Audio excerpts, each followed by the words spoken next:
Hello, everyone, and welcome to this mind-blowing deep dive into one of the craziest and most expensive engineering ideas the world is talking about right now, while the Middle East burns in war. Imagine this. A tiny, narrow strip of water controls almost 20% of all the oil the entire planet uses every single day. One small mistake, one conflict, one threat, and suddenly gas prices at your local station shoot through the roof, food becomes more expensive, airplanes cost more to fly, and factories around the world start slowing down. That tiny strip is the Strait of Hormuz, and right now, in March 2026, it has basically turned into the world's most dangerous oil artery because of the raging war between Iran and Israel and the heavy involvement of the United States. The conflict exploded at the end of February with massive strikes on Iranian targets, and Iran hit back hard with wave after wave of missiles and drones targeting cities' energy sites and even ships trying to pass through the strait. As a result, almost no commercial tankers dare to go through.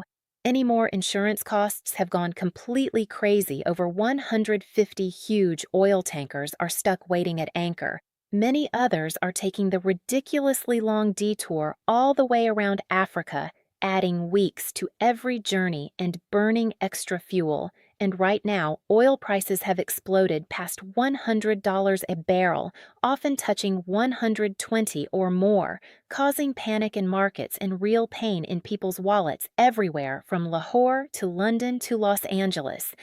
This is not just some faraway problem. This directly affects your daily life, because when the Strait of Hormuz gets blocked, the shock waves travel fast and hit hard.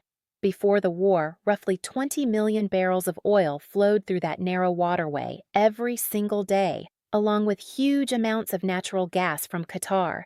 That is almost 1/5 of all the oil the world needs to keep cars moving.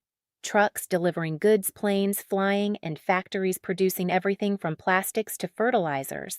Saudi Arabia, Iraq, Kuwait, the United Arab Emirates, and other big producers have no other easy way out of the Persian Gulf.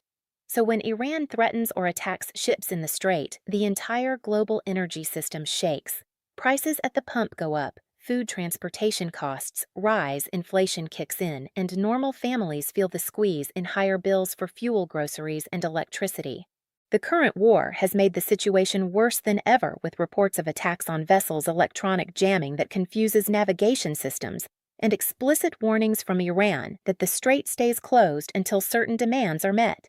This is creating the biggest oil supply shock in decades, and experts are warning that if it continues for months, prices could climb even higher, pushing the global economy into serious trouble. But here is where the story gets really exciting, because desperate times are pushing people to think about desperate and massive solutions. Some Gulf countries saw this kind of crisis coming years ago and built long overland pipelines to move oil safely across land instead of forcing every tanker through the risky waters.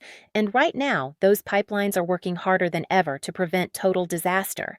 Saudi Arabia has the famous East-West pipeline stretching more than 1,200 kilometers from the oil fields in the east, all the way to the Red Sea port of Yanbu, with a capacity that can reach up to 7 million barrels per day when pushed to the limit. And Saudi teams are running it at full power right now to keep as much oil flowing as possible to the world. The United Arab Emirates built the Habshan Fujairah pipeline that takes oil straight from the desert to a safe port on the Gulf of Oman side, completely avoiding the Strait of Hormuz. And this line can handle around 1.8 million barrels per day and is also operating at maximum.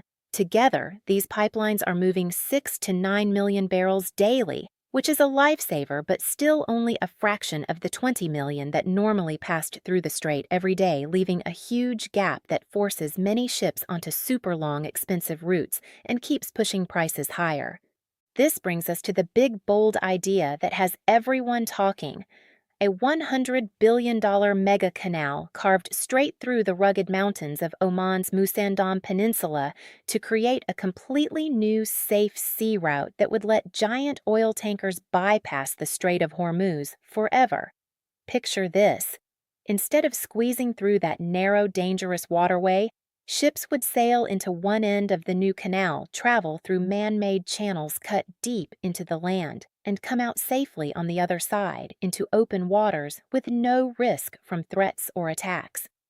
The Musandam Peninsula is a wild, rocky finger of land sticking out into the sea, and in some places, the distance between the Persian Gulf and the Gulf of Oman is only a few dozen miles, making it possible in theory to dig this giant new waterway.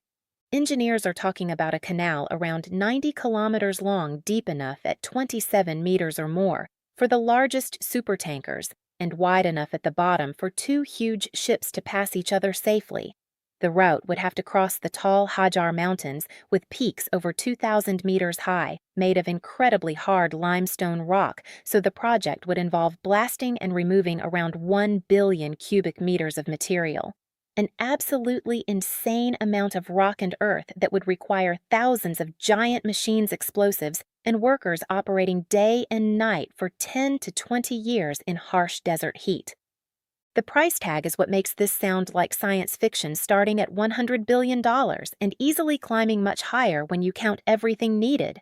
New ports turning basins for massive ships, huge lock systems to handle height changes, advanced safety and navigation technology worker camps, power supplies and water systems in a remote area, plus decades of maintenance.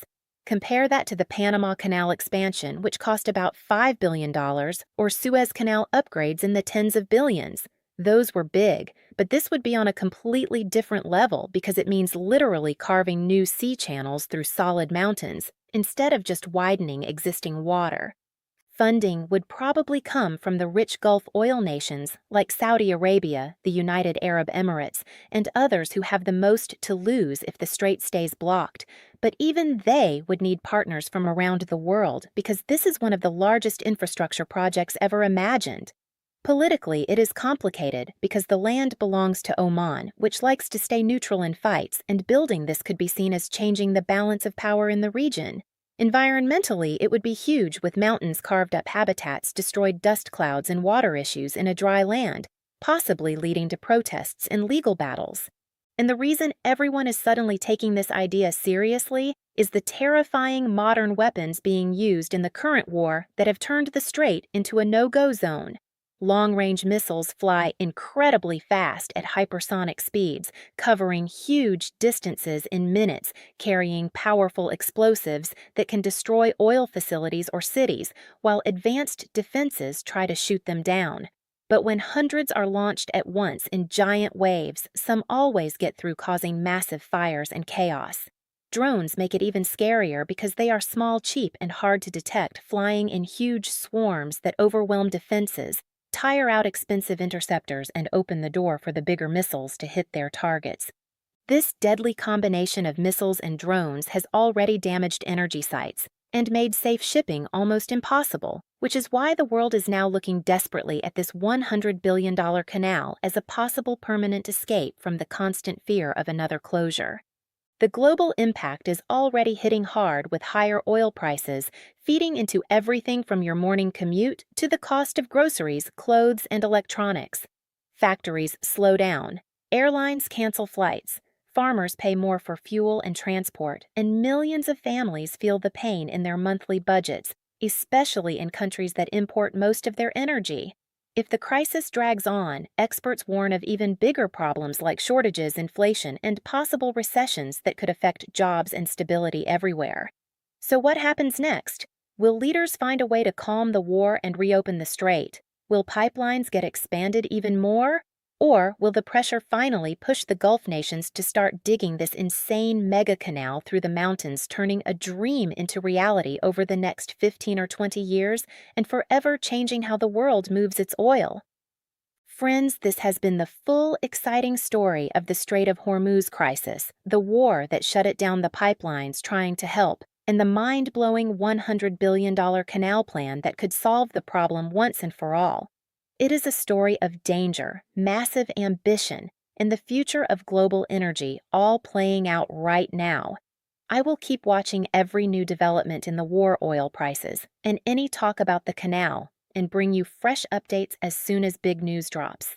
If this video opened your eyes to how one small waterway can affect the whole world, please hit that like button, share it with friends who care about energy prices or world news, and subscribe with the bell on so you never miss the next big story. Thank you so much for watching. Stay safe, stay curious, and I will see you in the next video.